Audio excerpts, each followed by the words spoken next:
Ang unang pumasok sa kamalayan ni Elara ay ang lamig. Isang lamig na hindi pamilyar, ang uri ng lamig na nagmumula sa aircon na nakatodo ang lakas, hindi ang mahinang ihip ng kanyang electric fan sa maliit niyang apartment. Dahan-dahan niyang iminulat ang kanyang mga mata. Malabo. Nakakasilaw ang sinag ng araw na sumisilip mula sa siwang ng makakapal na kortina. Amoy mamahaling pabango at alak ang hangin. Nasaan ako? Sinubukan niyang bumangon, ngunit may kung anong mabigat na nakadagan sa kanyang baywang. Isang braso. Isang braso ng lalaki. Doon na bumuhos ang lahat. Parang isang malakas na sampal ang pagbalik ng mga alaala sa kanya. Ang ilaw ng syudad mula sa bintana, ang tunog ng basong nagkakaumpugan, ang init ng isang katawan na hindi kanya. Napabalikwas siya ng bangon, hindi na alintana ang ingay. Hinila niya ang kumot upang takpan ang kanyang kahobdan, at ang puso niya ay tila gustong kumawala sa kanyang dibdib. Sa tabi niya, isang lalaki ang mahimbing na natutulog, nakatalikod sa kanya. Nakita niya lang ang malapad nitong likod at ang magulo, maitim na buhok.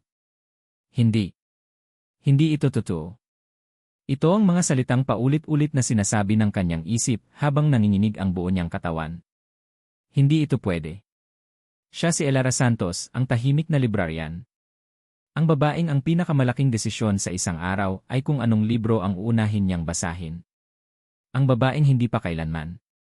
Napapikit siya ng mariin. Hindi niya kayang tapusin ang isipan. Kailangan niyang umalis.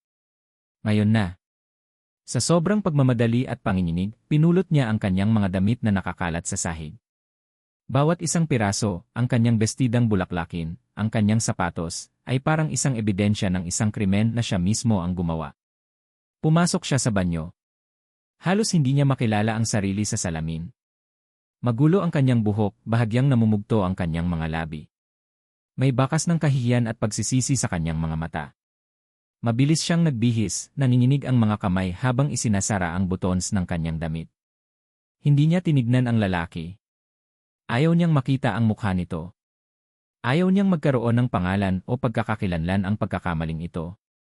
Dahan-dahan niyang binuksan ang pinto ng kwarto. Bawat galaw ay maingat, bawat paghinga ay pinipigilan. Nang marating niya ang pinto palabas ng hotel suite, hindi na siya lumingon pa.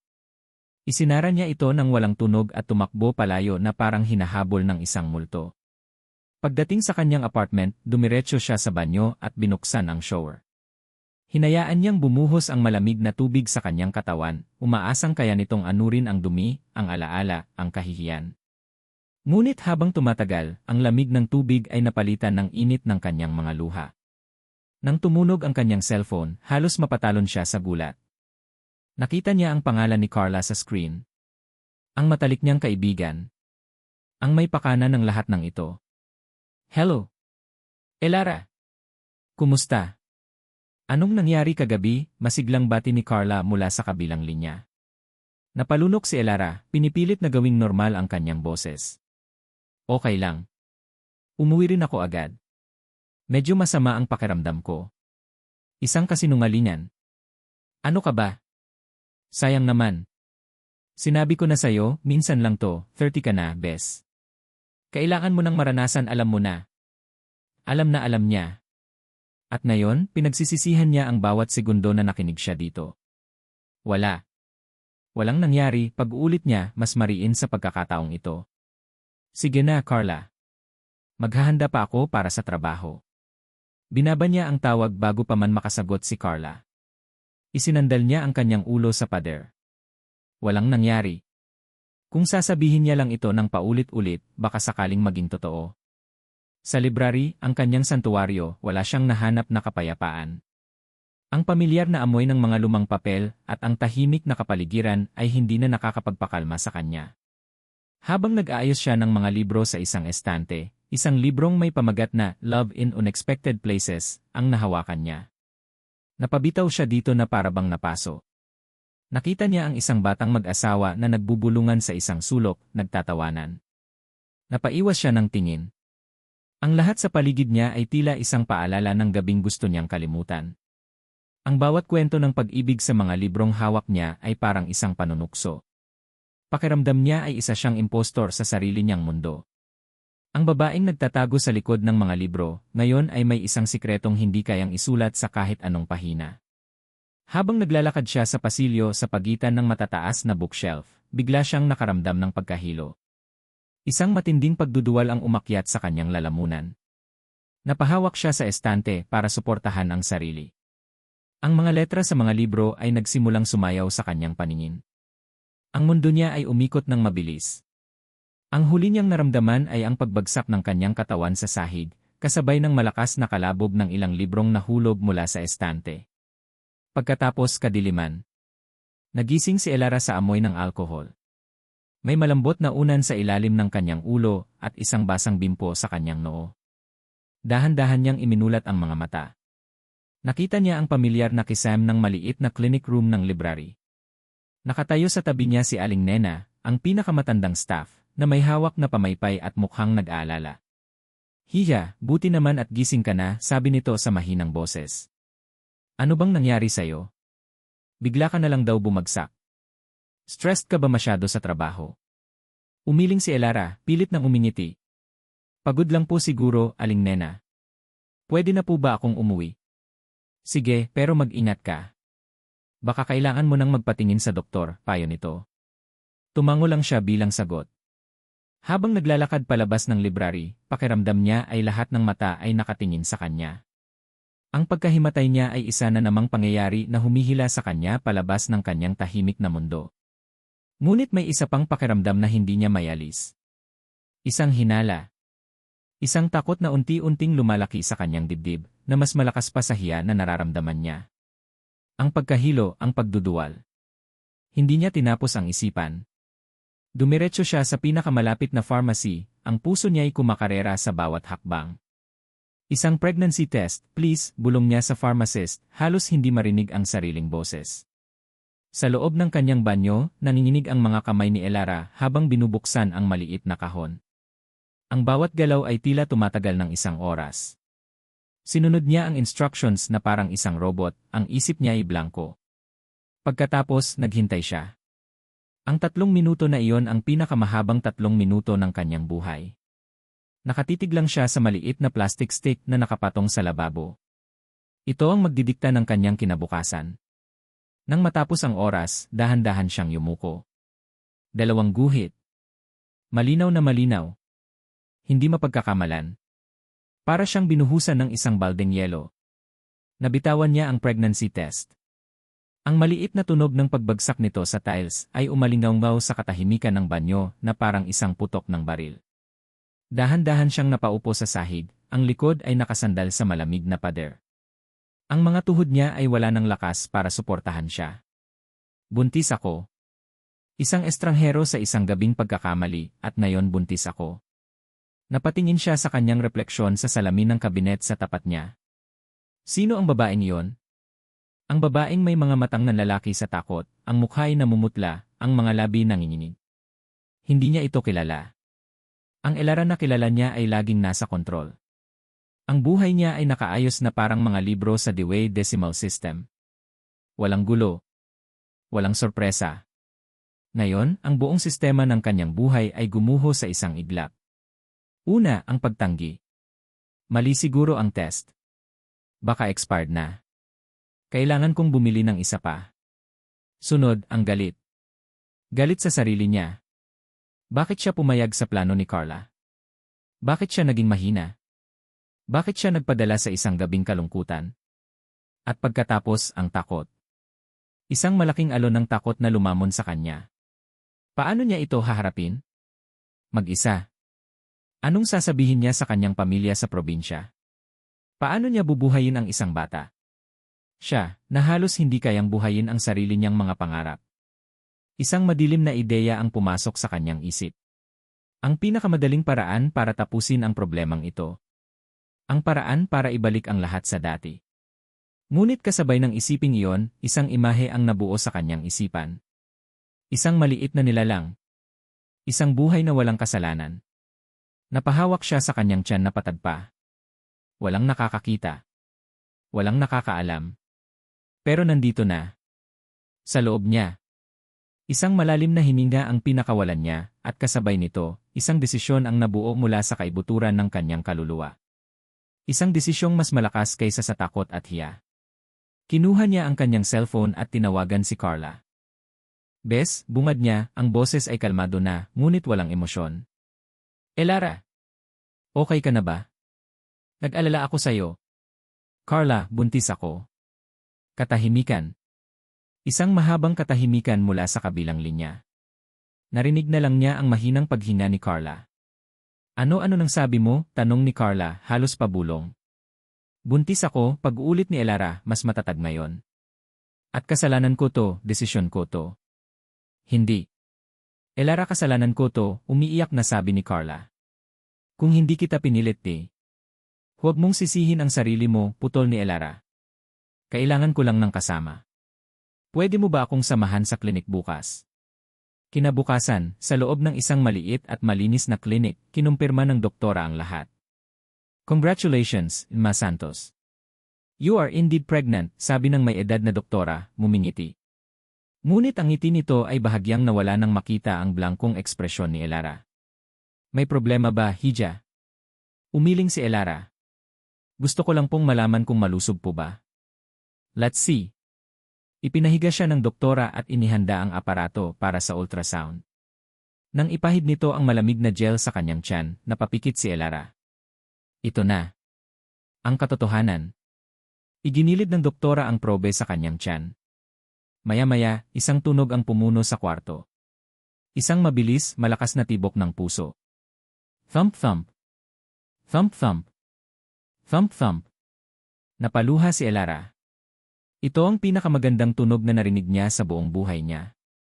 The baby's heartbeat is strong, sabi ng doktora. Pagkatapos ay huminto ito at tinitigang mabuti ang screen. Kumunot ang noo nito. Wait, minute.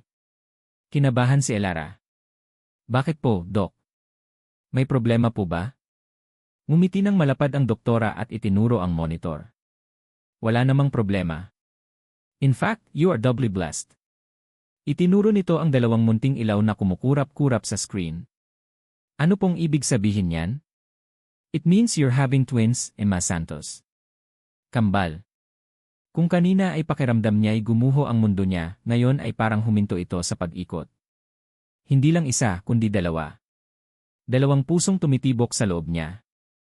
Ang takot na naramdaman niya ay hindi nawala, pero ngayon, may kasama na itong doble ring lakas. Isang kakaibang tapang ang bumuhay sa kanyang pagkatao. Hindi na siya nag-iisa. Sila ng tatlo ngayon. At ipaglalaban niya sila. Pag-uwi niya sa kanyang apartment, pagod ngunit may bagong determinasyon, binuksan niya ang kanyang lumang laptop para mag-research tungkol sa pagbubuntis ng kambal. Ngunit bago pa siya makapag-type, isang bagong email ang lumitaw sa kanyang inbox. Subject, Urgent, Mandatory All-Staff Meeting. Binuksan niya ito. Ang laman ay isang formal na anunsyo. Ang lupa kung saan nakatayo ang kanilang minamahal na library ay nabili na ng isang malaking real estate corporation. Mayroon silang mandatory meeting bukas para talakayin ang hinaharap ng library at ng mga empleyado nito. At ang meeting ay pangungunahan ng bagong CEO ng korporasyon. Napabuntong hininga si Elara. Isa na namang problema.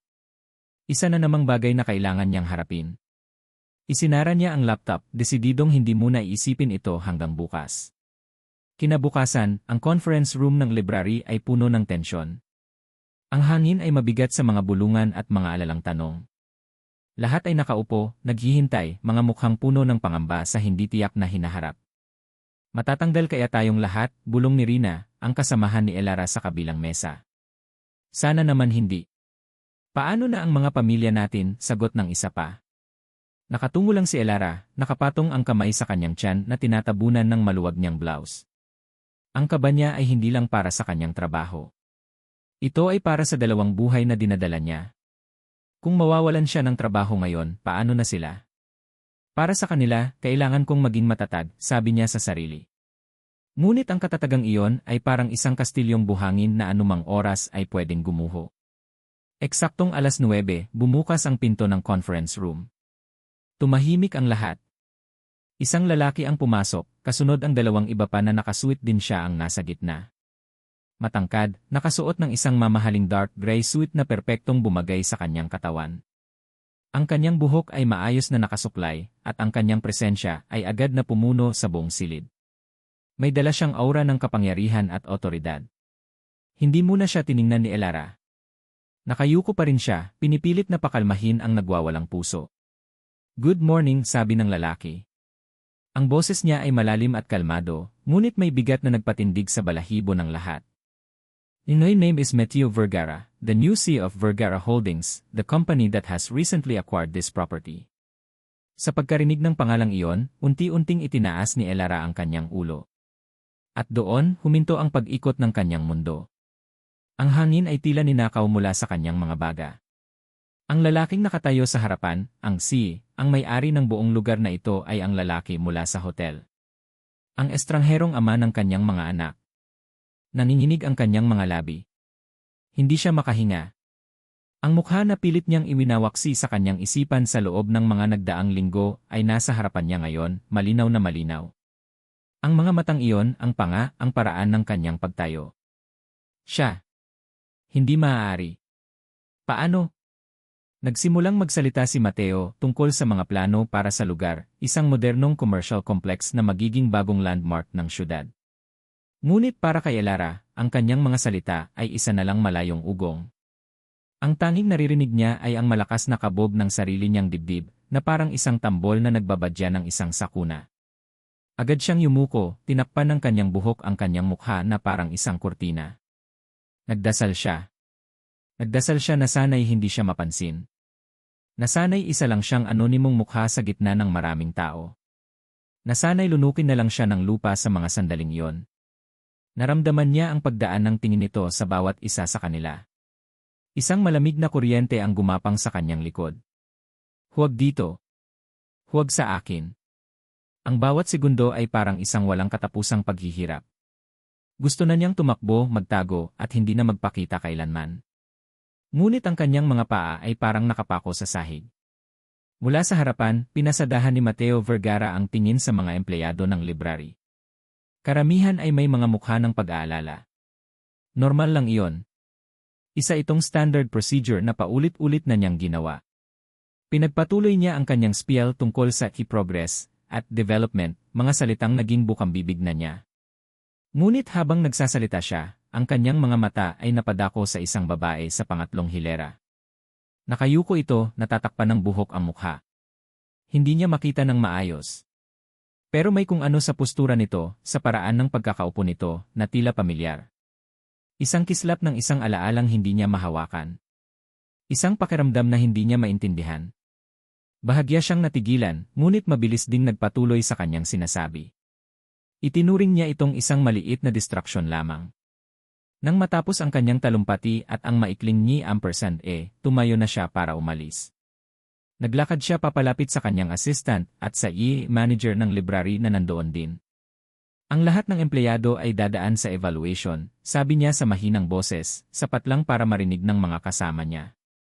"I need to see their capabilities." Tumingin siyang muli sa direksyon kung saan nakaupo ang babae kanina. Nakayuko pa rin ito. Ang kuryosidad na naramdaman niya kanina ay hindi pa rin nawawala. Bago ang lahat, dagdag niya, ang kanyang tingin ay nakapako pa rin sa babae. "Iabot mo sa akin ang profile ng lahat ng empleyado. Lalo na yung babaeng nakaupo sa pangatlong hilera." Sa loob ng pansamantalang opisina na itinayo para sa kanya sa isang sulok ng library, nakaupo si Mateo Vergara. Sa kanyang harapan ay nakakalat ang mga blueprint ng dambuhalang proyekto, ngunit ang kanyang atensyon ay nasa isang manipis na folder. Ang 201 file ng mga empleyado. Isa-isa niyang tiningnan ang mga ito. Mga pangalan. Mga litrato. Mga taon ng serbisyo. Para sa kanya, sila ay mga numero, mga assets na kailangang suriin. Ngunit nang buksan niya ang folder na may pangalang Santos, Elara, bahagya siyang natigilan. Ito ang babae mula sa pangatlong hilera. Tinitigan niya ang dalawa picture na nakadikit sa papel. Isang simpleng mukha. Walang kolorite. Ang kanyang mga mata ay malaki at tila may lungkot, ngunit mayroon ding katalinuhan. Ang kanyang ngiti ay pilit, ang uri ng ngiti na ibinibigay mo lang para sa isang ace picture. Hindi siya ang tipo ng babae na mapapansin mo sa gitna ng karamihan. Pero bakit tila may kung anong pamilyar sa kanya? Ipinikit ni Mateo ang kanyang mga mata. Muli, isang pira-pirasong alaala ang bumalik. Isang madilim na kwarto. Amoy ng mamahaling alak at bulaklak. Shampoo na amoy bulaklak. Ang pakiramdam ng malambot na balat sa ilalim ng kanyang mga daliri. Isang mahinang hikbi.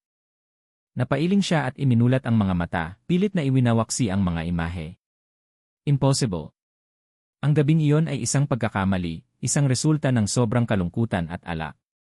Hindi niya na dapat pang isipin. Ibinaba niya ang tingin sa resume ni Elara. Summa cum laude, Bachelor of Library and Information Science. 10 taon nang nagtatrabaho sa library na ito. Mga parangal para sa Perfect Attendance at Employee of the Year. Dito, sa papel, si Elara Santos ay isang perpektong empleyado. Tahimik, masipag, dedikado. Malayong malayo sa babae mula sa kanyang malabong alaala. Sino ka ba talaga, Elara Santos? Bulong niya sa sarili. Biglang tumunog ang kanyang cellphone. Nang makita niya ang pangalan sa screen, napabuntong hininga siya. Si Isabel. Hello, sagot niya, malamig ang tono. Mateo, darling. How's the new project? Are you planning to bulldoze that old library soon? It's an eyesore, sabi ni Isabel mula sa kabilang linya, ang boses ay matamis ngunit may talim. The plans are proceeding as scheduled, Isabel. This is a business call, sagot ni Mateo, tumatayo at lumalapit sa bintana, tinitingnan ang mga taong pumapasok at lumalabas sa library. Everything is a business call with you nowadays, may halong panunumbat sa boses ni Isabel. Just wanted to check up on you. I'll see you for dinner tonight. I'll be busy, maikling sagot ni Mateo. May kailangan pa akong asikasuhin dito. Narinig niya ang pagbuntong hininga ni Isabel sa kabilang linya bago ito sumagot. Fine. Just don't get too attached to that dusty old place. Ibinaba ni Mateo ang tawag, mas lalong gumulo ang kanyang isip. Napagdesisyonan niya. Kailangan niyang makausap si Elara Santos. Pinatawag niya ito sa kanyang opisina. Nang pumasok si Elara, agad napansin ni Mateo ang pag-iwas nito ng tingin. Nakayuko ito, mahigpit ang hawak sa dala nitong libro na para bang iyon ang kanyang kalasag. Emna Santos, simula niya. Please, have a seat. Umupo si Elara sa silyang nasa harapan ng kanyang mesa, ngunit sa pinakadulo lang nito, handang tumayo anumang oras. I've reviewed your file, pagpapatuloy ni Mateo, pinagmamasdan ang bawat reaksyon nito. You have an impressive record. The new complex will have a state-of-the-art library, and believe your experience would be valuable to the project. Nag-angat ng tingin si Elara, at sa isang iglap, nakita ni Mateo ang gulat at takot sa mga mata nito. I'm keeping you on the team. You'll be one of the consultants for the new library's design and collection, sabi niya. Inaasahan niyang makikita ang tuwa o pasasalamat. Ngunit ang tanging nakita niya ay isang mabilis na pagtango. Salamat po, sir, sabi nito sa napakahinang boses, halos isang bulong. That's it, tanong ni Mateo, bahagyang kumunot ang noo. May sasabihin pa po ba kayo, sir? Tanong ni Elara, ang mga mata ay nakatuon na sa sahig. Kung wala na po, babalik na po ako sa trabaho. Tumayo ito, at sa paggalaw nitong iyon, napansin ni Mateo ang isang bagay. Ang suot nitong bestida ay maluwag, ngunit hindi nito maitago ang paraan ng paghawak niya sa libro, mahigpit, nakatapat sa kanyang tiyan na parabang may itinatago o pinoprotektahan. You may go, sabi ni Mateo, ngunit ang kanyang mga mata ay hindi na umalis sa babaeng mabilis na tumalikod at halos takbuhin ang pinto palabas ng kanyang opisina. Napaupo siyang muli, ang panulat ay umiikot-ikot sa kanyang mga daliri. May mali. Ang kilos nito, ang takot sa mga mata nito, ang paraan ng pagtatakip niya sa kanyang tiyan. Ang isang butil ng pagdududa ay itinanim sa kanyang isipan. At alam niyang hindi siya mapapakali hanggat hindi niya ito nalalaman. Kinahapunan, paalis na si Mateo para sa isang meeting sa Makati. Habang dumadaan ang kanyang sasakyan sa isang kalsada ilang kanto mula sa library, abala siya sa pagbabasa ng mga dokumento sa kanyang tablet. Sir, medyo traffic po, sabi ng kanyang driver. Ibinaba ni Mateo ang tablet at tumingin sa labas ng bintana. At doon, sa gitna ng mga taong naglalakad sa sidewalk, nakita niya ang isang pamilyar na figura. Si Elara. Nakatayo ito sa tapat ng isang gusali, nag-aabang ng masasakyan. Ngunit hindi iyon ang nakakuha ng atensyon ni Mateo. Kundi ang karatula ng gusaling kalalabas lang nito. Isang malaking karatula na may mga salitang, Women's Health & Maternity Clinic. Biglang nag-ugnay ang lahat sa isip ni Mateo. Ang pagkahimatay nito sa library. Ang maluluwag na damit. Ang paraan ng paghawak niya sa kanyang tiyan. Ang takot sa kanyang mga mata. Ang pagdududa ay naging isang nakakagimbal na hinala. At ang hinalang iyon ay sumabog sa kanyang isipan na parang isang bomba. Napahawak siya ng mahigpit sa armrest ng sasakyan, ang kanyang paghinga ay biglang bumigat. Hindi. Hindi maaari. Ang bawat araw sa library ay naging isang uri ng pagtitiis para kay Elara. Simula nang sabihin ni Mateo Vergara na mananatili siya sa team, ang dating santuwaryo niya ay naging isang kulungan na puno ng kaba. Sa tuwing mapapadaan si Mateo sa kanyang mesa, pinipigil ni Elara ang kanyang paghinga at nagdarasal na sana'y hindi siya nito pansinin. Ngunit napapansin siya nito. Lagi. Minsan, may dala itong kape. Minsan, tinatanong siya tungkol sa mga libro. Mga maliliit na bagay, ngunit para kay Elara, ang bawat isa ay parang isang malakas na spotlight na nakatutok sa kanyang pinakatatagong sikreto. Pakiramdam niya ay isa siyang basong babasagin na anumang oras ay maaaring mabasag sa ilalim ng kanyang titig. Isang umaga, habang abala si Elara sa pag-organisa ng mga lumang libro na kailangang i-archive, isang matamis ngunit may pagkukunwaring amoy ng pabango ang biglang pumuno sa hangin. Kasunod nito ang tunog ng matutulis na takong na tumutunog sa sahig. Lahat ng empleyado ay napahinto sa kanilang ginagawa. Isang babae ang pumasok sa library na parabang pag-aari niya ang buong mundo. Nakasuot ito ng isang pulang-pulang bestida na hapit sa kanyang perpektong katawan. Ang kanyang buhok ay alon-alon na parang sa isang commercial ng shampoo, at ang kanyang mga labi ay pininturahan din ng kulay pula. Maganda siya sa paraang nakakatakot at nakakapanliit. Dumiretso ito sa pansamantalang opisina ni Mateo, hindi man lang pinansin ang mga taong nakatingin sa kanya. Pagdating sa pinto, hindi ito kumatok. Itinulak lang niya ito at pumasok na parang reyna. Maya-maya, lumabas silang dalawa ni Mateo. Nakakapit ang babae sa braso ni Mateo na parabang isa itong mamahaling bag tumatawa ito, at si Mateo ay pilit nang umingiti. So this is the old place you're so busy with, sabi ng babae, ang tingin ay nililibot ang buong library na may halong pandidiri. Isabel, this is your place, mahinang sabi ni Mateo. Ang pangalang iyon, Isabel. Ang babaeng tumawag sa cellphone ni Mateo noong isang araw. Ang mga mata ni Isabel ay naglakbay sa buong silid, sinusuri ang bawat empleyado. At pagkatapos, huminto ito. Sa kanya. Kay Elara. Tinitigan siya nito mula ulo hanggang paa, isang malamig at mapanuring tingin na tumagos hanggang sa kanyang kaluluwa. Napaiwas ng tingin si Elara, nagkunwaring abala sa mga libro. Ngunit huli na ang lahat. Lumakad si Isabel palapit sa kanya, hinihila si Mateo. And who is this? Tanong ni Isabel, ang ngiti ay hindi umaabot sa kanyang mga mata. Bago pa makasagot si Mateo, nagsalita na si Elara. Elara Santos po, ma'am. Librarian. Ah, the librarian, sabi ni Isabel, ang tono ay parang isang insulto. You know, my company is handling the marketing for this new complex. I need some files encoded, ASAP. All these client databases from our last project. Naglabas ito ng isang makapal na folder mula sa dala nitong bag at inilapag ito ng malakas sa mesa ni Elara. I need this done at the end of the day. Napatulala si Elara. Encoding. Hindi iyon bahagi ng trabaho niya. At ang folder ay napakakapal, imposible itong matapos sa loob ng isang araw. Isa itong malinaw na pagpapahiya. Isabelle, nagsalita si Mateo, ang boses ay may bahid ng inis. Nunga Santos is a consultant for the new library project. That is her priority. And Ray priority. If you need encoding done, you can ask your own assistant. Kinuha ni Mateo ang folder at ibinalik ito kay Isabel. Nakita ni Elara ang bahagyang panginginig ng panga ni Isabelle at ang paghigpit ng hawak nito sa braso ni Mateo. Isang mabilis na kislap ng galit ang dumaan sa mga mata nito bago ito muling ngumiti. Of course, darling.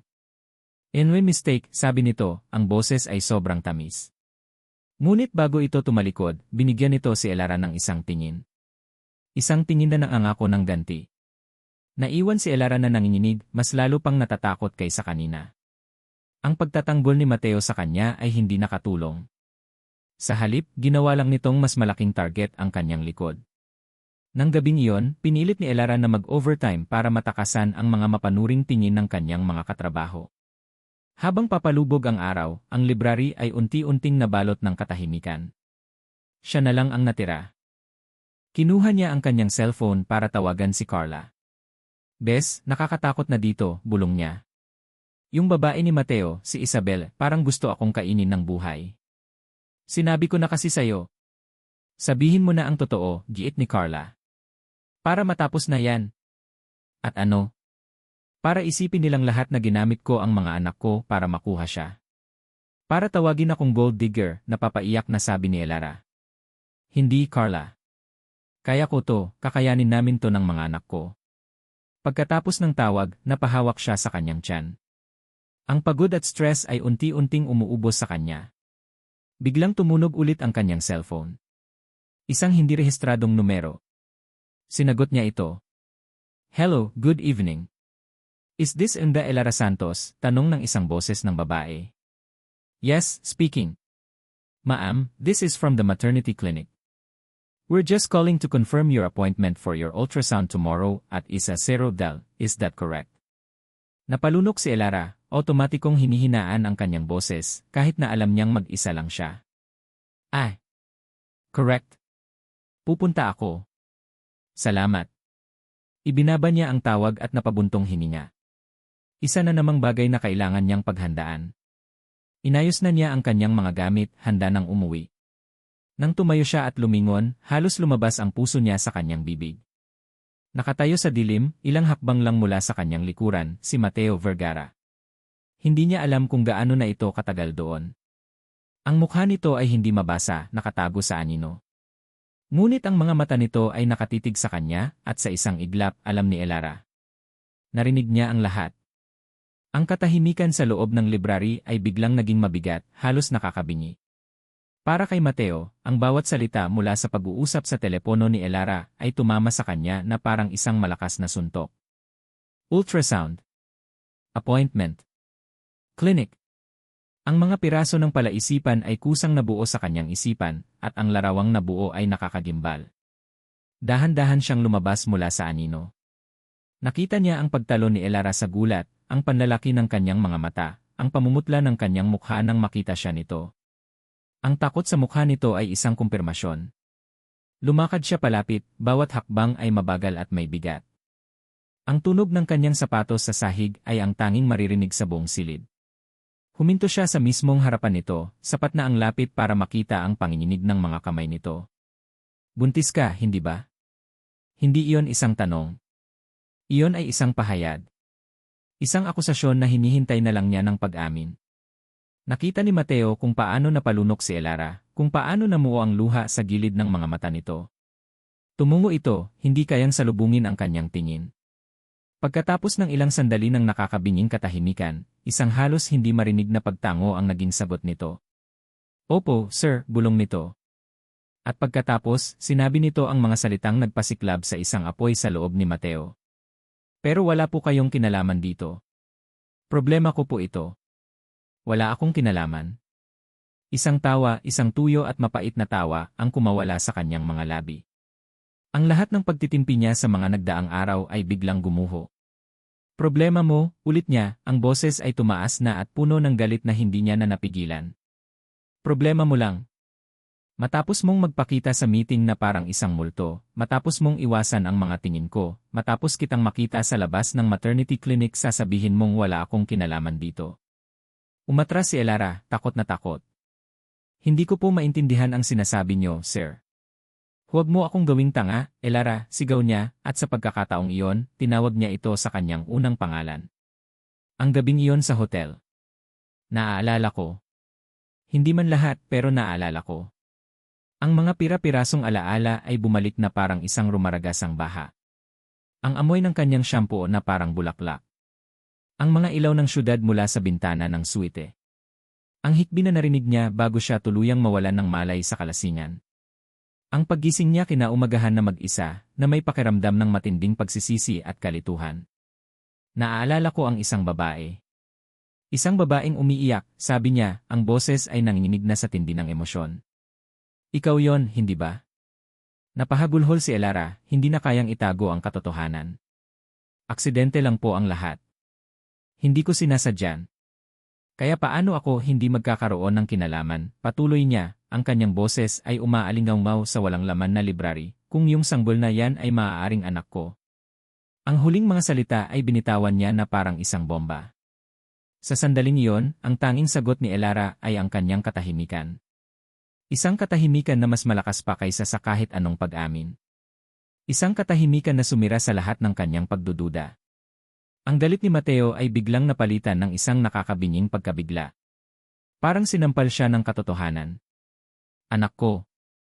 Umatras siya, napahawak sa isang mesa para suportahan ang sarili. Ang lakas ay tila biglang nawala sa kanyang mga tuhod. Napaupo siya sa pinakamalapit na silya, ang mga kamay ay ipinanghilamos sa kanyang mukha. Ama. Magiging isang ama ako. Ang salitang iyon ay umikot-ikot sa kanyang isipan. Siya, na buong buhay ay tumatakbo mula sa responsibilidad ng pagkakaroon ng pamilya dahil sa trauma ng nakaraan. Siya, na sinisisi ang sarili sa pagkamatay ng kanyang kapatid. Paano siya magiging isang ama? Tumingin siya kay Elara. Nakatayo lang ito, umiiyak ng walang tunog, ang mga kamay ay nakahawak ng mahigpit sa kanyang tiyan na parabang pinoprotektahan ang daladala nito mula sa kanya. Mula sa mundo. Isang malamig na pakiramdam ang gumapang sa kanyang buong katawan. Isang pakiramdam ng tungkulin. Ng pananagutan. Isa siyang Vergara. At ang mga Vergara ay hindi tumatakbo sa kanilang mga responsibilidad. Kahit gaano pa ito kasakit. Kahit gaano pa ito kagulo. Tumayo siya. Ang lahat ng emosyon ay nawala sa kanyang mukha, napalitan ng isang malamig at determinadong maskara. Tiningnan niya si Elara, hindi bilang ang babae mula sa hotel, hindi bilang ang mahiyain niyang empleyado, kundi bilang isang problema na kailangang solusyonan. Lumakad siya palapit dito, ang kanyang mga mata ay walang kakurap-kurap. Pakasalan mo ako. Ang mga salitang ipakasalan mo ako ay lumutang sa hangin sa pagitan nila, malamig at walang anumang emosyon. Hindi ito ang malambing na alok na nababasa ni Elara sa mga libro. Ito ay isang utos. Isang solusyon sa isang problema. Isang business proposal. Sa isang iglap, ang takot na nararamdaman ni Elara ay napalitan ng isang bagay na mas mainit, mas matalas, galit. Isang galit na nagmula sa nasaktang niyang dignidad. Pinunasan niya ang kanyang mga luha gamit ang likod ng kanyang kamay. Itinaas niya ang kanyang baba at sa unang pagkakataon, sinalubong niya ang mga mata ni Mateo Vergara ng walang pag-aalinlangan. Hindi. Isang salita lang, ngunit puno ito ng bigat at determinasyon. Nakita ni Elara ang bahagyang panlalaki ng mga mata ni Mateo. Halatang hindi niya inaasahan ang sagot na iyon. Anong sinabi mo? Tanong nito, tila hindi makapaniwala. Ang sabi ko, hindi. Pag-uulit ni Elara, mas malakas ngayon ang kanyang boses. Hindi ako magpapakasal sa'yo. Baliw ka ba? Sabi ni Mateo, ang pagkagulat ay napalitan ng inis. Hindi mo ba naintindihan ang sitwasyon? Magkakaanak tayo. Paano mo sila bubuhayin? Sa sahod mo bilang librarian? Ang bawat salita niya ay parang isang patalim na tumutusok sa puso ni Elara, ngunit sa halip na masaktan, lalo siyang tumibay. Huwag mong maliitin ang pagkatao ko, yung Vergara, matigas niyang sagot. Isa lang akong librarian. Pero kaya kong buhayin ang mga anak ko. Hindi ko kailangan ng pera mo. Hindi ito tungkol sa pera. Ito ay tungkol sa responsibilidad. Tungkol sa pangalan na dadalhin ng mga bata. At anong klaseng pamilya ang ibibigay natin sa kanila? Sigaw ni Elara pabalik, ang mga emosyon ay bumubuhos na. Isang pamilya na binuo dahil lang sa obligasyon. Isang ama na ang turing sa ina ng mga anak niya ay isang pagkakamali. Hindi. Mas gugustuhin ko pang palakihin sila ng mag-isa kaysa iparana sa kanila ang isang buhay na walang pagmamahal. Hindi ako magpapakasal sa'yo dahil lang sa awa. Natigilan si Mateo. Sa gitna ng kanilang pagtatalo, nakita ni Elara ang isang bagay na kakaiba sa mga mata nito. Hindi na lang inis. May halong pagkalito at marahil, isang katiting na paghanga. Para bang sa unang pagkakataon, hindi siya nito tinitingnan bilang isang biktima o isang problema, kundi bilang isang taong may sariling paninindigan. Ngunit mabilis ding nawala iyon, napalitan ng dati nitong malamig na ekspresyon. Pag-isipan mong mabuti, Inma Santos. This is not the end of this conversation. Tumalikod ito at naglakad palayo, iniwan si Elara na nanginginig sa galit at sa adrenaline na dumadaloy sa kanyang buong katawan. Kinabukasan, nagsimula ang panliligaw ni Mateo Vergara. Hindi ito ang uri ng panliligaw na may bulaklak o tsokolate. Ito ay isang corporate style na panliligaw. Isang opensiba ng responsibilidad. Nang umagang iyon, may isang delivery ng pagkain na dumating sa library para sa kanya. Hindi ito ordinaryong pagkain. Ito ay isang catered meal mula sa isang mamahaling restaurant, puno ng mga pagkaing sinasabing maganda para sa mga nagbubuntis. Nakasulat sa card, "Eat well." Elio. Pinamigay ito ni Elara sa mga kasamahan niya. Sa tanghali, isang personal shopper ang tumawag sa kanya, nagsasabing inutusan siya ni M. Vergara na tulungan siyang bumili ng mga maternity clothes. Magalang siyang tumanggi. At sa hapon, ng oras na ng uwian, isang itim na luxury car ang nag-aabang sa labas ng library. Sinabi ng driver na utos ni Sir Mateo na ihatid siya pa uwi araw-araw para hindi na siya mahirapan sa biyahe. Pakisabi sa kanya, "Salamat, pero kaya kong umuwi mag-isa," sabi ni Elara sa driver bago tumalikod at sumakay ng jeep. Ang bawat kilos ni Mateo ay isang paalala na tinitingnan siya nito bilang isang obligasyon, isang proyektong kailangang pamahalaan. At lalo lang nitong pinatitigas ang kanyang puso. Pagdating sa bahay, pagod na pagod, kinuha ni Elara ang kanyang cellphone. Kailangan niyang marinig ang isang boses na hindi nanghuhusga, isang boses na magpapaalala sa kanya kung sino siya bago pa ang lahat ng gulong ito. Dinial niya ang numero ng kanyang ina sa probinsya. "Hello, Nay." "Oh, Elara, anak. Napatawag ka. Kumusta ka na dyan?" masayang bati ng kanyang ina. Biglang gustong umiyak ni Elara. Gusto niyang isumbong ang lahat. Ngunit pinigilan niya ang sarili. "Okay lang po, Nay. Medyo pagod lang sa trabaho. Kayo po, kumusta ni tatay?"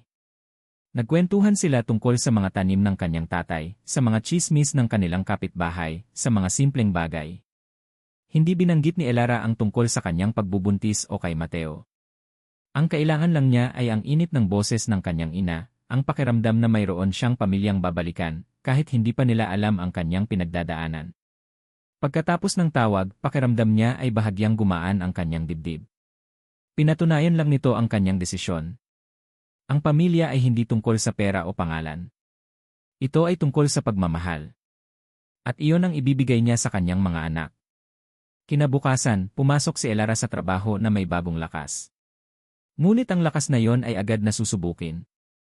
Habang naglalakad siya sa pasilyo papunta sa banyo, isang pamilyar na boses ang pumigil sa kanya. "So, it's true." Napalingon si Elara. Nakatayo doon si Isabel, nakasandal sa pader, ang mga braso ay nakakrus sa dibdib. Walang ibang tao sa paligid.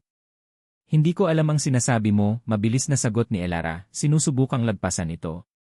Hinarangan siya ni Isabel, ang matamis na ngiti ay nawala na, napalitan ng isang mapanganib na tingin. "Huwag ka nang magkunwari, librarian," sabi nito sa mahinang boses na puno ng lason. "I have inner ways of finding things out. A little bird told me that you've been visiting a maternity clinic." Nanlamig ang buong katawan ni Elara. Lumapit si Isabel, ang mukha ay ilang pulgada na lang mula sa kanya. "Makinig ka sa akin at makinig kang mabuti. Hindi ko alam kung anong ginawa mong panggaganso para makuha ang atensyon ni Mateo, pero itigil mo na yan. Si Mateo ay akin. Wala akong inaagaw sa'yo," nanginginig na sagot ni Elara. "Talaga ba?" tumawa si Isabel. "Whatever little accident you're carrying, get rid of it, o sisiguraduhin kong hindi lang ang trabaho mo ang mawawala sa'yo. Sisirain ko ang buhay mo sa paraang hindi mo kailanman akalain." May mga araw na hindi maintindihan ni Mateo ang kanyang sarili. Isang sandali, inis na inis siya sa katigasan ng ulo ni Elara Santos. Bawat pagtanggi nito sa kanyang mga alok, ang pagkain, ang sasakyan, ay parang isang personal na sampal. Ngunit sa susunod na sandali, isang hindi maipaliwanag na paghanga ang nararamdaman niya para sa tapang nito. Sa kabila ng takot, naninindigan ito. At iyon ang bagay na unti-unting gumugulo sa kanyang maayos na mundo. Pero sa mga nagdaang araw, napapansin niyang may nagbago. Ang tapang ni Elara ay tila unti-unting nababalot ng lungkot. Mas madalas na itong nakayuko. Mas lalo nitong iniiwasan ang lahat. At napapansin din niya ang dahilan. Naririnig niya ang mga bulungan. Mga pira-pirasong salita na umaabot sa kanya kapag dumadaan siya sa mga pasilyo. Grabe, ginalingan. Si agad ang target. Kawawa naman si Sir Mateo, mukhang naisahan. Sa una, binaliwala niya ito. Mga tsismis. Natural lang sa kahit anong opisina. Ngunit habang tumatagal, ang mga bulungan ay nagiging parang lason na kumakalat sa hangin. At nakikita niya ang epekto nito kay Elara. Nakikita niya kung paano ito nag-iisa sa isang sulok tuwing tanghalian, kung paano ito mabilis na umuuwi pagkatapos ng trabaho. Isang kumukulong galit ang namumuo sa kanyang dibdib. Galit para sa mga taong nanghuhusga ng walang alam. Isang hapon, habang nag-iisa siya sa kanyang opisina at tinitingnan ang mga plano para sa bagong library, pumasok si Isabel. Hindi na ito kumatok. Dala nito ang isang ngiti, ngunit alam ni Mateo na sa likod ng ngiting iyon ay mayroong ibang intensyon. Darling, I brought you coffee, sabi nito, inilapag ang isang tasa sa kanyang mesa. Hindi ko kailangan ng kape, Isabelle, malamig na sagot ni Mateo, hindi inaalis ang tingin sa mga blueprint. Umupo si Isabel sa silyang nasa harapan niya, ang postura ay nagpapahiwatig ng pag-aalala. Mateo, I'm worried about you. I can handle myself. Really, malambing na sabi ni Isabel. Because the whole company is talking. They're talking about you and your little librarian. Sinasabi nila na ginamit niya ang pagbubuntis niya para italika. Ibinagsak ni Mateo ang hawak niyang ballpen. Ang tunog nito ay umalingaw sa katahimikan. Stop it, Isabel. I'm just telling you what I hear, depensa nito. At nasasaktan ako para sa'yo. Alam kong mabuti ang puso mo. Masyado kang mapagtiwala. Hindi sumagot si Mateo. Tumingin lang siya sa labas ng bintana. At doon, ginamit ni Isabel ang kanyang pinakamabagsik na sandata. She reminds me of what happened before, bulong nito, ang boses ay puno ng peking awa. Naaalala mo ba? Kung paano sinamantala ng pamilya ni Marco ang kabaitan mo pagkatapos ng aksidente ni Mia. Sa pagkarinig ng pangalan ng kanyang kapatid, parang may kung anong tumusok sa puso ni Mateo. Biglang bumalik ang lahat. Ang ulan. Ang madulas na kalsada. Ang tunog ng nabasag na salamin. Ang sigaw. Ang nakakabinging katahimikan pagkatapos. Ang pakiramdam ng kasalanan na pasan-pasan niya hanggang ngayon. Tumigil ka na, sabi ni Mateo, ang boses ay nanginginig at puno ng babala. Ngunit hindi tumigil si Isabel. Lumapit ito sa kanya, hinawakan ang kanyang balikat. Nakikita ko ang pattern, Mateo. Nakikita nila ang kahinaan mo. Alam ng babaeng iyan na marupok ka pagdating sa mga ganitong sitwasyon. At ginagamit niya yon. Ginagamit ka niya. Ang mga salita ni Isabel ay parang lason na dahan-dahang gumapang sa kanyang sistema. Ang rason niya ay nagsasabing hindi ganoong klaseng tao si Elara. Nakita niya ang dignidad nito, ang simpleng pamumuhay, ang sinseridad sa mga mata nito noong unang beses niya itong nakausap. Ngunit ang trauma niya, ang demonyo ng kanyang nakaraan, ay sumisigaw ng ibang kwento. Ang kwento ng pagtataksil, ng panlalamang, ng mga taong sinasamantala ang kanyang pagkakamali. Umalis ka na, Isabel, sabi niya, ang boses ay pagod na. Ngumiti si Isabel, isang ngiti ng tagumpay. Alam niyang naitanim na niya ang lason. I'm just here for you, Mateo. Always. Nang umalis si Isabel, naiwan si Mateo na nakatulala, nakikipaglaban sa sarili niyang mga demonyo. Ang imahe ni Elara na matapang na tumatanggi sa kanyang alok ay nakikipaglaban sa imahe ng mga taong sinamantala siya noon. Sino ang paniniwalaan niya? Ang kanyang nararamdaman o ang sakit ng kanyang nakaraan? Maya-maya, bumalik si Isabel, ang pinto ng opisina ay bahagyang nakabukas. Mateo, may naiwan akong papeles. Nakatayo pa rin si Mateo malapit sa bintana, nakatalikod. Alam mo, Isabelle, sabi niya, ang boses ay puno ng pagod at pag-aalinlangan, minsan, iniisip ko Hindi niya alam na sa labas ng bahagyang nakabukas na pinto, si Elara ay napahinto. Papunta sana siya para magpaalam na uwi na, ngunit narinig niya ang boses ni Mateo. Pinigilan ni Elara ang kanyang hininga at nakinig. Minsan, iniisip ko, pagpapatuloy ni Mateo, ang boses ay halos isang pabulong na puno ng sakit, baka nga tama ka. Baka pagkakamali lang ang lahat ng ito. Para kay Elara, ang mga salitang iyon ay isang sentensya ng kamatayan. Bawat salita ay isang patalim na bumaon ng malalim sa kanyang puso. Hindi ang mga tsismis. Hindi ang mga banta ni Isabel. Kundi ang mga salitang nagmula mismo sa bibig ni Mateo ang tuluyang sumira sa kanya. Pagkakamali lang ang lahat ng ito. Isang pagkakamali. Ganoon lang ang tingin niya sa kanya. At sa mga anak nila. Hindi na niya kailangang marinig pa ang iba.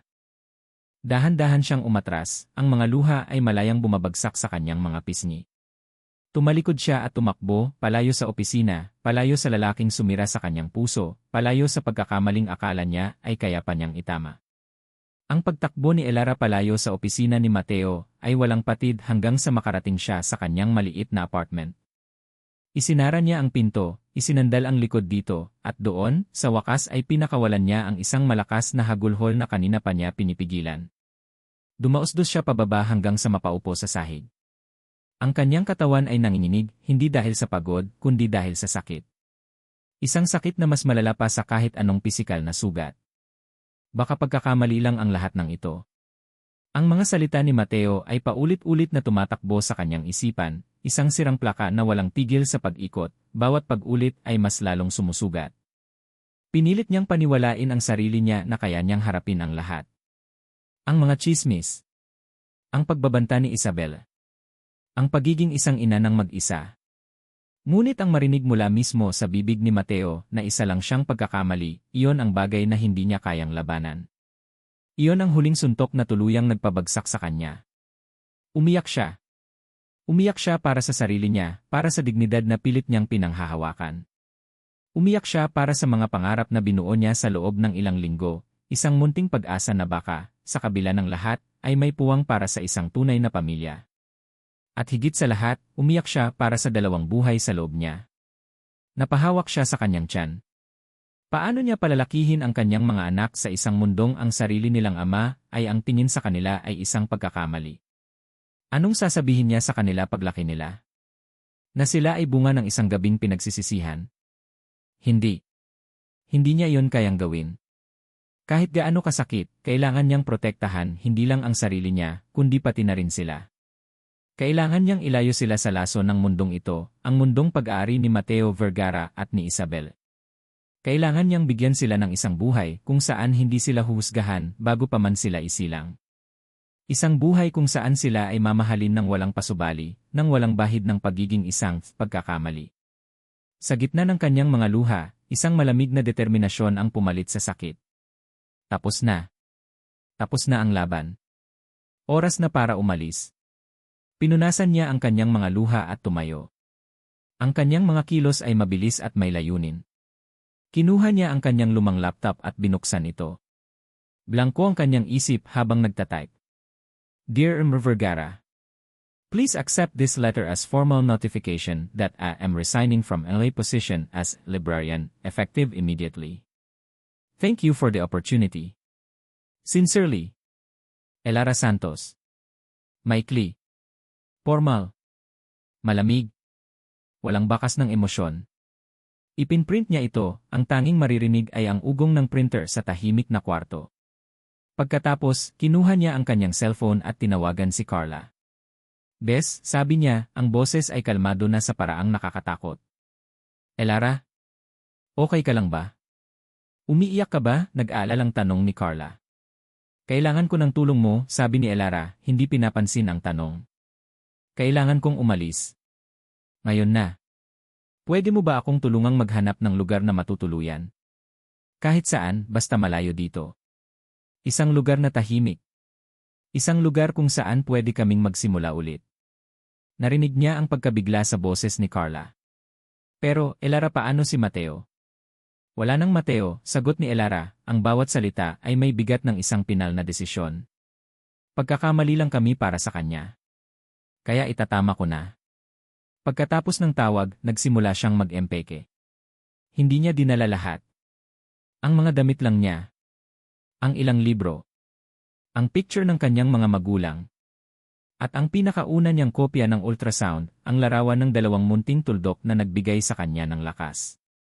Ang bawat bagay na inilalagay niya sa maleta ay isang pagpapaalam. Pagpapaalam sa kanyang trabaho, sa kanyang apartment, sa buhay na binuo niya sa syudad. Pagpapaalam sa isang kabanata ng kanyang buhay na puno ng sakit. Kinabukasan, maagang-maaga pa, bago pa man sumikat ang araw, dumaan si Elara sa library. Walang tao. Tahimik. Ang lugar na dati niyang santuwaryo ay tila isa na lang malamig na puntod ng kanyang mga pangarap. Pumasok siya sa opisina ni Mateo. Iniwan niya ang kanyang resignation letter sa gitna ng malaking mesa nito. Hindi niya ito tiningnan. Pagkatapos, pumunta siya sa kanyang sariling mesa. Hinaplos niya ang kahoy na ibabaw nito sa huling pagkakataon. Iniwan niya ang kanyang mga susi. Nang lumabas siya ng library, hindi na siya lumingon pa. Sa labas, nag-aabang si Carla sa isang taxi, ang mukha ay puno ng pag-aalala. "Sigurado ka na ba dito, Bes?" tanong ni Carla. Tumango si Elara, isang maliit at pinal na tango. Pumasok siya sa taxi, at habang umaandar ito palayo, tiningnan niya ang library sa huling pagkakataon. Pagkatapos ay ipinikit niya ang kanyang mga mata, iniwan ang lahat. Nang dumating si Mateo sa opisina, agad niyang naramdaman na may mali. Masyadong tahimik. Nakita niya ang bakanting mesa ni Elara. Walang gamit. Malinis. Para bang hindi ito kailanman nagamit. Pumasok siya sa kanyang sariling opisina, at doon, sa gitna ng kanyang mesa, nakita niya ang isang pirasong puting papel. Ang resignation letter. Biglang bumilis ang tibok ng kanyang puso. Kinuha niya ang kanyang cellphone at mabilis na dinyal ang numero ni Elara. "The number you have dialed is currently not in service. Please try your call again later." Sinubukan niya ulit. At ulit. Pareho pa rin ang sagot. Isang malamig na takot ang gumapang sa kanya. Tumakbo siya palabas ng opisina, hindi na pinansin ang mga taong nakatingin sa kanya. Sumakay siya sa kanyang kotse at pinaharurot ito papunta sa apartment ni Elara. Pagdating doon, kumatok siya ng malakas. Walang sumasagot. Tinanong niya ang landlady na napadaan. "Ay, si Ma'am Elara po ba?" sabi ng matanda. "Kagabi pa po yan umalis, sir. Dala lahat ng gamit." Sabi uwi na raw sa probinsya. Naiwan si Mateo na nakatayo sa harap ng pinto, nakatulala. Ang mga salitang sinabi niya kagabi kay Isabel ay bumalik sa kanya na parang isang sampal. Baka pagkakamali lang ang lahat ng ito. Sinabi niya iyon dahil sa laso ni Isabel, dahil sa sarili niyang mga demonyo. Ngunit hindi niya iyon pinaniniwalaan. Hindi na. At ngayon, huli na ang lahat. Nawala na si Elara. At kasama niya, nawala na rin ang kanyang mga anak. Sa mga sandaling iyon, isang matinding pakiramdam ng kawalan at pagsisisi ang lumamon sa kanya, mas malala pa sa kahit anong sakit na naramdaman niya noon. At kasabay nito, isang realisasyon ang sumampal sa kanya. Ang pag-alis ni Elara ang nagpatunay sa isang bagay na pilit niyang itinatanggi sa kanyang sarili. Mahal niya ito. Mahal na mahal. Ang pagkatulala ni Mateo sa harap ng apartment ni Elara ay hindi nagtagal. Ang malamig na takot na gumapang sa kanya ay mabilis na napalitan ng isang nag-aalab na apoy. Isang apoy na binuo ng pagsisisi at ng isang bagong tuklas na determinasyon. Isang tao lang ang may pakana ng lahat ng ito. Isang tao lang ang nagtanim ng lason. Pumasok siya sa kanyang kotse at pinaharurot ito pabalik sa opisina. Hindi niya ininda ang traffic. Ang tanging nasa isip niya ay ang mukha ni Isabel. Pagdating niya sa Vergara Holdings, dumiretso siya sa conference room kung saan alam niyang naghihintay si Isabel para sa isang marketing meeting. Itinulak niya ang pinto ng malakas. Lahat ng nasa loob ay napatingin sa kanya, gulat. "Everybody, out." Now, utos niya, ang boses ay malamig at may otoridad na hindi kayang suwayin. Mabilis na nagsitayuan ang mga tao at lumabas, iniwan silang dalawa ni Isabel. "Mateo, what is the meaning of this?" tanong ni Isabel, halatang nagulat ngunit pilit na pinapanatili ang kanyang composure. "Nasaan siya?" tanong ni Mateo, ang boses ay kalmado sa paraang nakakatakot. "Sino? Yung librarian mo?" "How would I know?" "Baka umuwi na sa probinsya kung saan siya nababagay," sabi ni Isabel, may halong pang-insulto. Lumakad si Mateo palapit, ang bawat hakbang ay mabigat. "Huwag na tayong maglokohan, Isabel. Alam kong ikaw ang nagkalat ng mga tsismis. Alam kong ikaw ang nagbanta sa kanya. At alam kong ikaw ang gumamit sa nakaraan ko para sirain ang isip ko." Nawala ang ngiti sa mukha ni Isabel. "Ginagawa ko lang kung anong tama para sa'yo. Para sa atin." That woman was manipulating you. Isang mapait na tawa ang kumawala kay Mateo. Tinitigan niya si Isabel at sa mga mata niya wala nang bakas ng pag-aalinlangan o pagmamahal. Ang tanging nandoon ay awa at pagkadismaya. Ikaw ang hindi ko nakita, Isabel, sabi niya. Ang galing mong magpanggap. Pero tapos na. Tinatapos ko na ang kontrata ng kumpanya mo sa Vergara Holdings. At higit sa lahat, tinatapos ko na ang kahit anong namamagitan sa atin.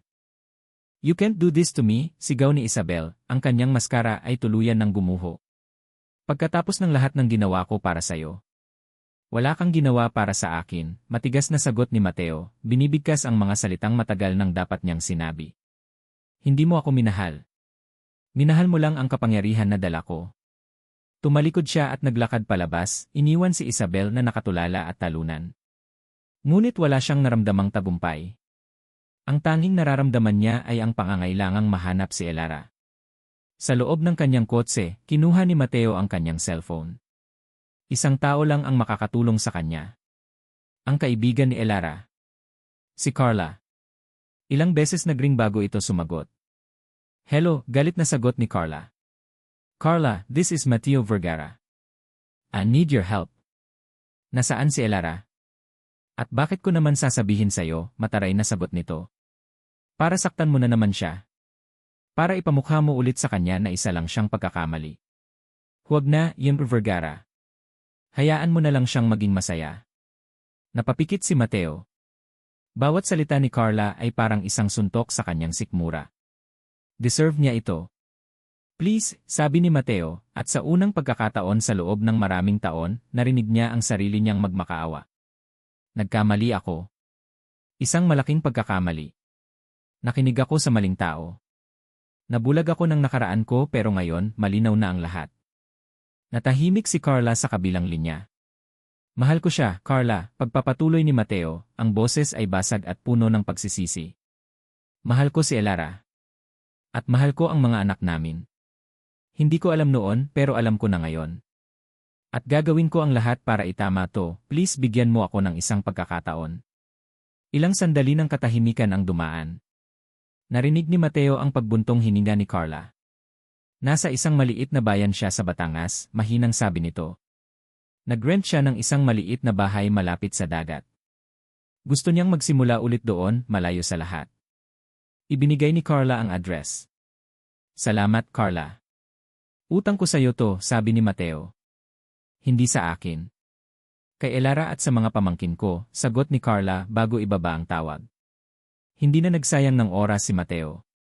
Pinatakbo niya ang kanyang kotse, nilisan ang magulong syudad, at tinahak ang daan patungo sa probinsya. Habang nagmamaneho, ang galit at pag-aalala ay napalitan ng isang determinasyon na hindi niya panaramdaman kailanman. Hindi na siya ang na tumatakbo sa responsibilidad. Siya na ngayon ay isang lalaking naghahanap sa kanyang nawawalang puso. Pagkalipas ng ilang oras, narating niya ang isang tahimik na bayan sa tabi ng dagat. Ang hangin ay sariwa at amoy alat. Dahan-dahan niyang sinundan ang direksyon hanggang sa makita niya ang isang maliit na bahay na gawa sa kahoy, nakaharap sa dagat. Ipinark niya ang kotse sa malayo para hindi makalikha ng ingay. Dahan-dahan siyang bumaba. At doon, nakita niya siya. Si Elara. Naglalakad sa dalampasigan. Ang kanyang bestida ay tinatangay ng hangin, at ang kanyang tiyan ay mas malaki na ngayon, isang magandang umbok na nagpapatunay sa buhay na daladala niya. Ang kanyang mukha ay may bakas ng lungkot, ngunit mayroon ding kapayapaan habang nakatingin siya sa papalubog na araw. Biglang bumilis ang tibok ng puso ni Mateo. Ang ganda niya. At ang sakit isipin na siya ang dahilan ng lungkot sa mga matang iyon. Tumakbo siya. Hindi niya alam kung anong sasabihin, pero alam niyang kailangan niyang makalapit. Tumakbo siya sa buhanginan, ang kanyang mamahaling sapatos ay lumulubog, ngunit wala siyang pakialam. Nang malapit na siya, narinig ni Elara ang kanyang mga yabag at lumingon ito. Nakita ni Mateo ang gulat, ang takot, at ang pagkalito sa mukha nito. Umatras ito. Ngunit bago pa ito makalayo, inabot siya ni Mateo. Mula sa likod, niyakap niya ito ng mahigpit. Isinubsob niya ang kanyang mukha sa buhok nito, nilalanghap ang pamilyar na amoy ng bulaklak. Bitawan mo ako, sigaw ni Elara, pilit na kumakawala. Hindi, bulong ni Mateo, mas lalo pang hinigpitan ang yakap. Hindi na kita bibitawan.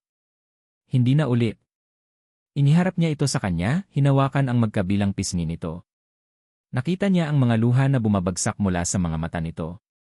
At doon, sa harap ng papalubog na araw, sa dalampasigan na dapat sana'y magiging simula ng bago nitong buhay, ginawa ni Mateo ang isang bagay na hindi niya kailanman inakalang gagawin niya sa buong buhay niya. Dahan-dahan siyang lumuhod sa buhanginan. Ang na kinatatakutan ng lahat, ang lalaking hindi kailanman nagpakita ng kahinaan, ay nakaluhod ngayon sa harap ng isang babae. Tumingala siya, ang kanyang mga mata ay puno ng pagsisisi, ng sakit, at ng isang pag-ibig na napakatotoo. Ang mga luhang kanina pa niya pinipigilan ay malaya ng umagos. Elara, sabi niya, ang boses ay basag. Alam kong wala akong karapatan. Alam kong sinaktan kita sa paraang hindi mapapatawad. Naging duwag ako. Naging tanga ako. Hinayaan kong lamunin ako ng nakaraan ko. Tumingin siya sa tiyan nito. Pero tapos na yon. Dahil sa inyo, dahil sa iyo at sa mga anak natin gusto ko nang maging matapang. Gusto ko nang harapin ang lahat. Kinuha niya ang kamay ni Elara, nanginginig. Nung gabing iyon sa hotel ang totoo niyan, anibersaryo ng pagkamatay ng kapatid ko. Uminom ako para makalimot. Pero ang hindi ko alam, sa gabing iyon, sa gitna ng kadiliman doon pala ako makakahanap ng liwanag. Ikaw ang liwanag ko, Elara. Napahagulhol si Elara, ang kanyang mga kamay ay nanginginig sa pagkakahawak ni Mateo. Kaya, Elara Santos, pagpapatuloy ni Mateo, ang kanyang boses ay puno ng sinseridad na tumagos sa puso ni Elara. Hindi dahil sa obligasyon. Hindi dahil sa awa. Hindi dahil sa pangalan. Hinigpitan niya ang hawak sa kamay nito at tinitigan ito ng diretsyo sa mata. Pakasalan mo ako dahil mahal na mahal kita. Mahal kita at mahal ko ang mga anak natin. At ipapangako ko, sa harap ng Diyos at ng dagat na ito, na gagawin ko ang lahat para maging karapat-dapat sa inyo. Hayaan mo akong itama ang lahat. Please pakasalan mo ako. Nakatitig lang si Elara sa lalaking nakaluhod sa kanyang harapan. Si Mateo Vergara. Ang siyi. Ang ama ng kanyang mga anak. Ang lalaking sumira sa kanyang puso, ngayon ay umiiyak at nagmamakaawa sa buhanginan. Ang mga salita nito, mahal kita, ikaw ang liwanag ko, ay parang isang alon na humahampas sa pader na itinayo niya sa paligid ng kanyang puso. Ang isang bahagi niya ay gustong sumigaw, manumbat, ipamukha dito ang lahat ng sakit na idinulot nito. Ngunit ang isang bahagi, ang bahaging nakakita sa mga totoong luha sa mga mata nito, ang nakarinig sa sakit sa boses nito nang banggitin ang kapatid nitong si Mia, ay gustong maniwala. Hinila niya ang kanyang kamay mula sa pagkakahawak ni Mateo. Hindi para umalis, kundi para magkaroon ng espasyo. Tumayo ka, mahinang sabi niya. Sumunod si Mateo.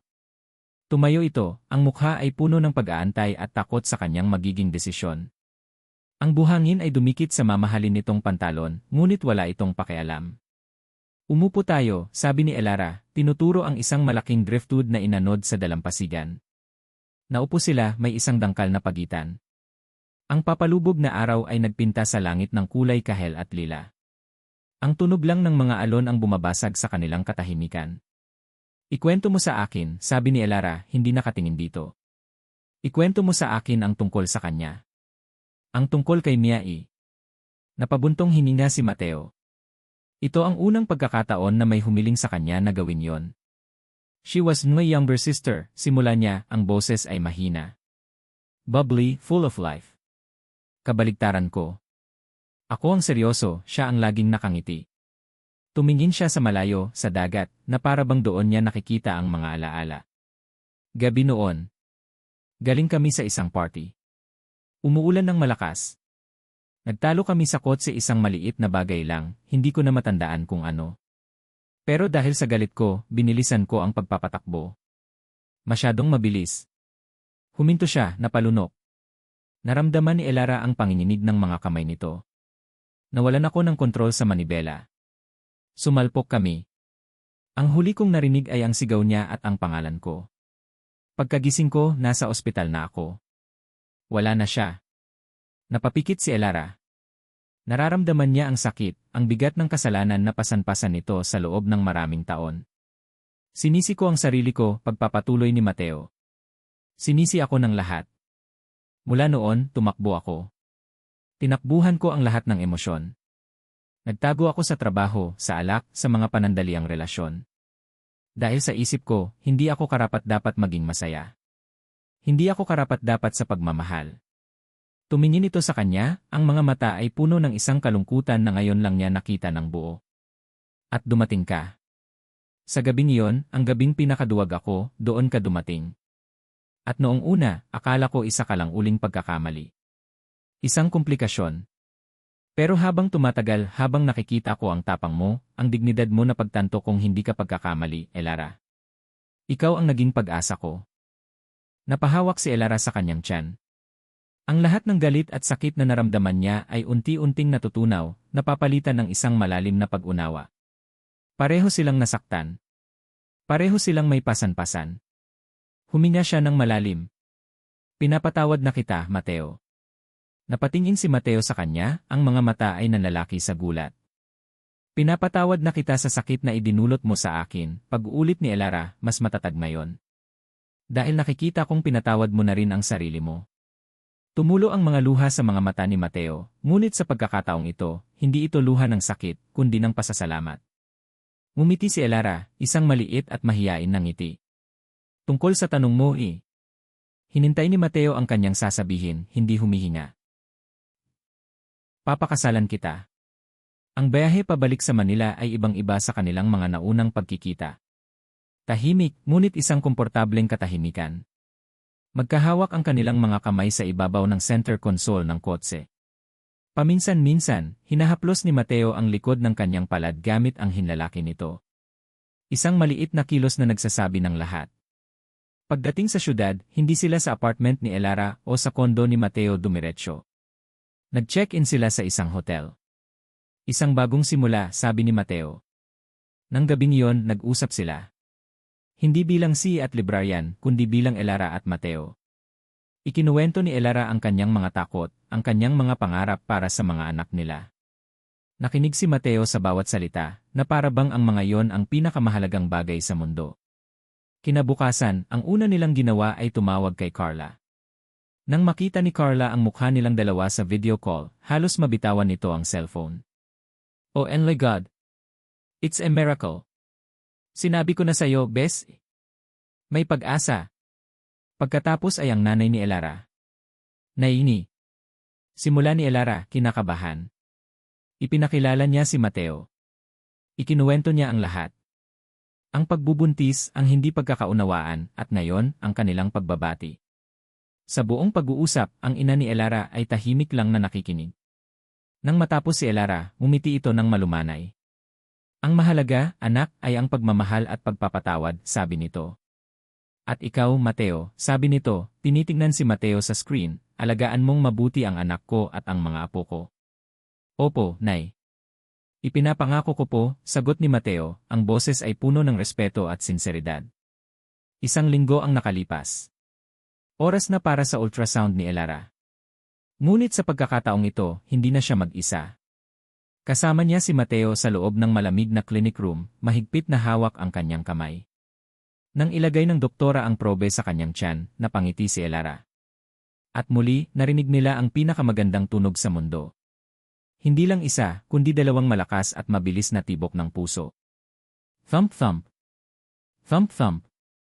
Thump-thump. Thump-thump. Thump-thump. Thump-thump. Napatingin si Elara kay Mateo. Nakita niya ang mga luha ng kaligayahan na namumuo sa mga mata nito habang nakatitig ito sa monitor. Lumapit si Mateo at may ibinulong sa kanyang tainga, sapat lang para marinig niya.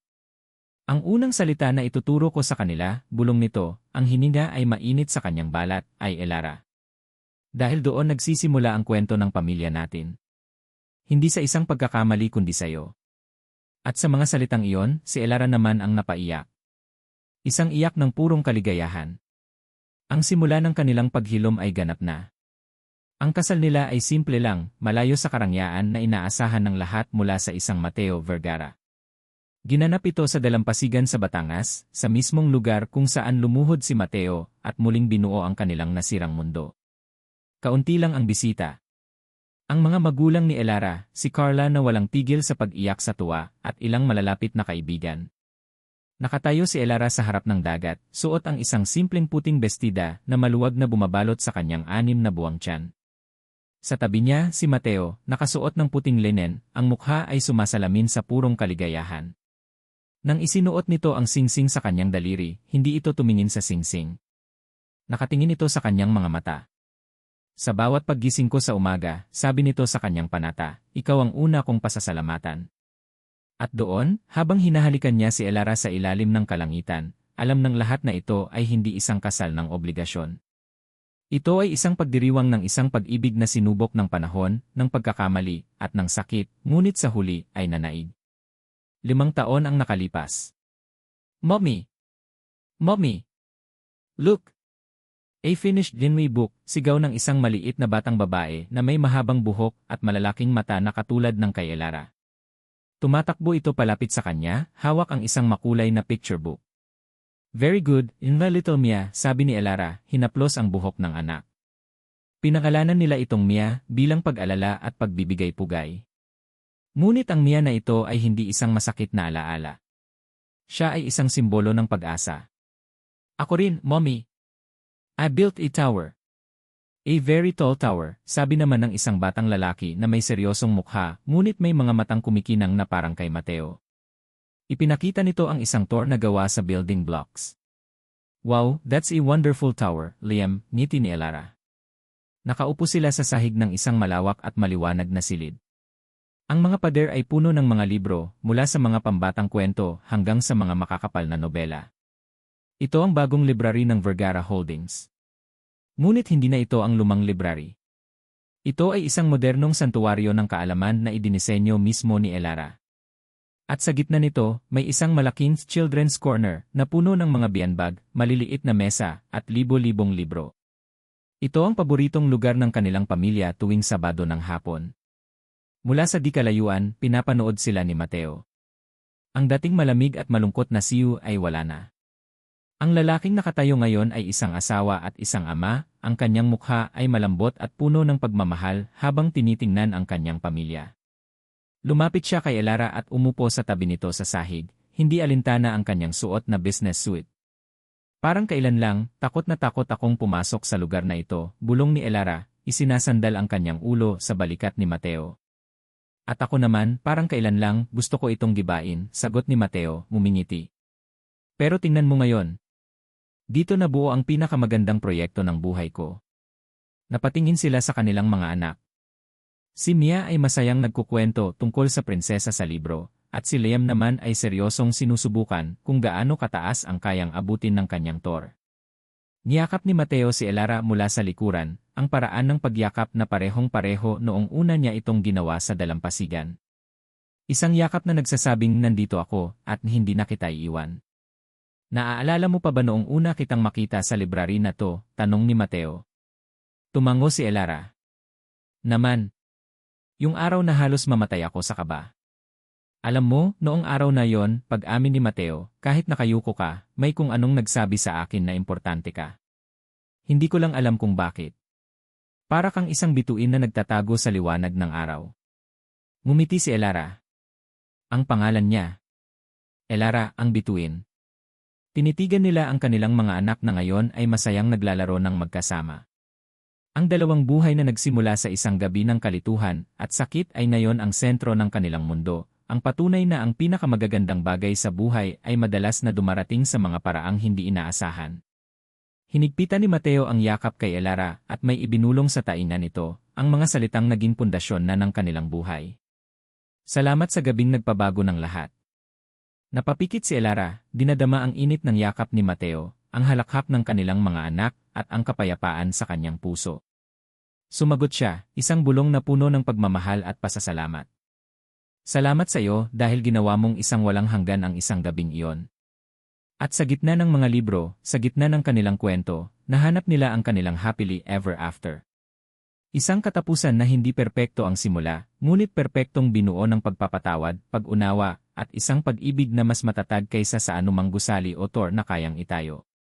At dito nagtatapos ang kwento ni Elara at Mateo.